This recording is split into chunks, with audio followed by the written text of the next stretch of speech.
Hello friends, મારી ચેનલમાં તમારું સ્વાગત છે। આજે આપણે બનાવીશું ઘઉંના લોટના મોદક। આ મોદક એકદમ સોફ્ટ અને ટેસ્ટી લાગે છે।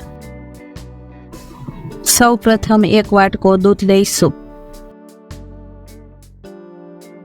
દૂધ ઉકળીને અડધા વાટકા જેટલું રહે ત્યાં સુધી ઉકાળવું। હવે કડાઈમાં ઘી નાખીશું। અડધો વાટકો ઘી નાખી દેશું। એમાંથી 2 ચમચી જેટલું વધારીશું। તેમાં 1 વાટકો ઘઉંનો લોટ નાખી દેશું। તેને મીડિયમ ફ્લેમ પર સતત હલાવતા રહેશું। તેમાં 2 ચમચી જેટલો રવો નાખીશું। તેને મીડિયમ ફ્લેમ પર 2 મિનિટ શેકી લેશું।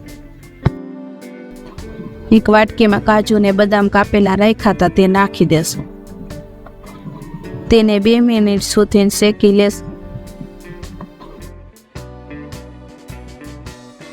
2 ચમચી જેટલું નારિયેળનું ખમણ નાખીશું। તેને 2 થી 3 મિનિટ હલાવતા રહીશું।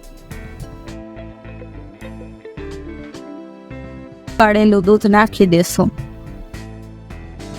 દૂધની જગ્યાએ તમે મલાઈ પણ નાખી શકો છો। દૂધ નાખીને સતત હલાવતા રહેશું।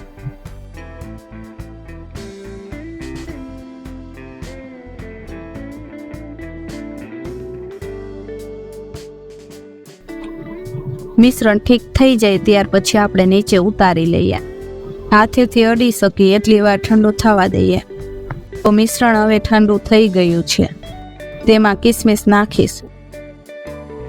એમાં 1 વાટકો દરેલી ખાંડ નાખીને મિક્સ કરી લઈશું।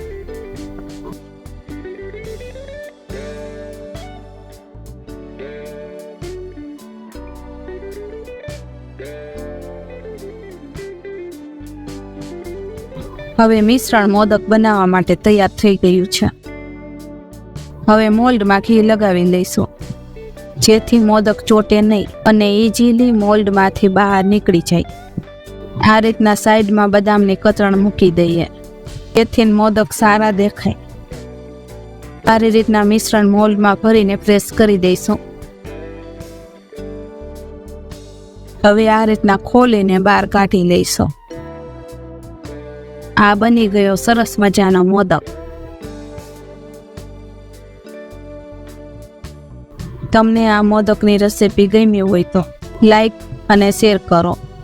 મેં મારી ચેનલને સબસ્ક્રાઈબ ન કરી હોય તો જલ્દીથી સબસ્ક્રાઈબ કરી લ્યો। Thank you for watching.